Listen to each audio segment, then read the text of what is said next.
పార్టీకి తలనొప్పిగానే ఉంది. పార్టీకి తలనొప్పి తెచ్చేటువంటి విధంగానే ఉంది. పార్టీకి నష్టదాయకంగానే ఉంది.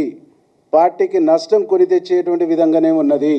కాబట్టి ఈ భాష మాట్లాడుతున్న ఈ యాక్టివిటీ ఉన్నటువంటి వ్యక్తులపైన పార్టీ పిసిసి ప్రెసిడెంట్ గారు కానీ ఏఐసిసి కానీ కఠినమైనటువంటి నిర్ణయాలు తీసుకోవాలనేటువంటి ఒక ఆలోచనతో మేము ఈరోజు మాట్లాడటం జరిగింది. మేమందరం కూడా ఒకటే కోరుతా ఉన్నాం.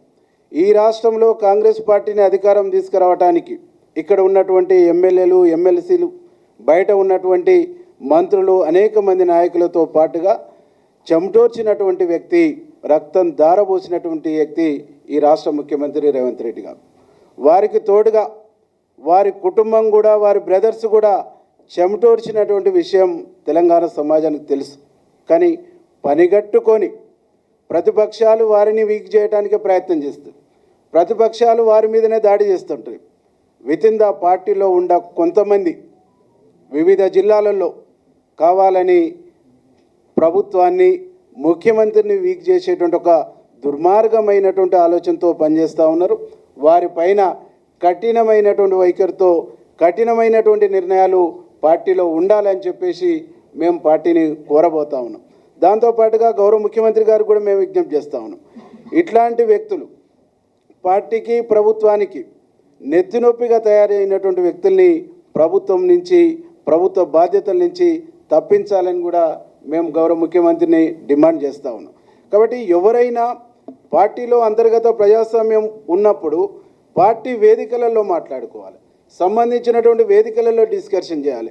వారి అభిప్రాయాలకు సంబంధించిన వేదికలలో స్వేచ్ఛగా మాట్లాడుకునేటువంటి అవకాశం ఉన్నప్పటికీ కూడా ఆ స్వేచ్ఛ మితిమీరిపోయి మైక్ దొరికితే బదాట్ల ఛాయిస్ వస్తే ఊగిపోయేటువంటి నేచరు, ఊగిపోయేటువంటి వైఖరు అది ఎవరు ప్రదర్శించినా అది పార్టీ నిబంధనలకు, పార్టీ నియమాలకు విరుద్ధమైనటువంటి చర్యగా మేము భావిస్తూ గౌరవ ముఖ్యమంత్రి పైన ఎవరు అసత్యమైనటువంటి ఆరోపణలు చేసినా, వితిన్ ద పార్టీలో తప్పుడు పద్ధతుల్లో మాట్లాడినా, ఏకవాక్యంతో సంబంధించిన పదాలు వాడినా కానీ ఉన్నటువంటి ఎమ్మెల్యేలు ఎవరు కూడా చూస్తూ ఊరుకోము అనేటువంటి ఒక విషయాన్ని ఈ సందర్భంగా మేము గుర్తు చేస్తాం.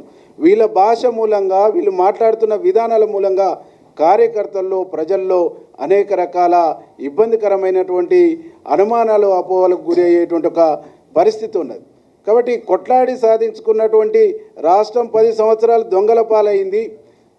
ఆ దొంగల పాలైనటువంటి రాష్ట్రాన్ని, దొరలు చెరబట్టినటువంటి రాష్ట్రాన్ని ఇవాళ ప్రజల పరం చేసినటువంటి, ప్రజాప్రభుత్వం ఏర్పాటు చేసినటువంటి గౌరవ ముఖ్యమంత్రి గారు ఒక విజన్తో ముందుకు పోతూ ఉంటే, ఒక విజన్తో ఈ రాష్ట్రాన్ని అభివృద్ధి పదంలో తీసుకుపోతూ ఉంటే ఇలా మాట్లాడే భాష కరెక్ట్ కాదని చెప్పేసి ఈ సందర్భంగా మేము గుర్తు చేస్తాం.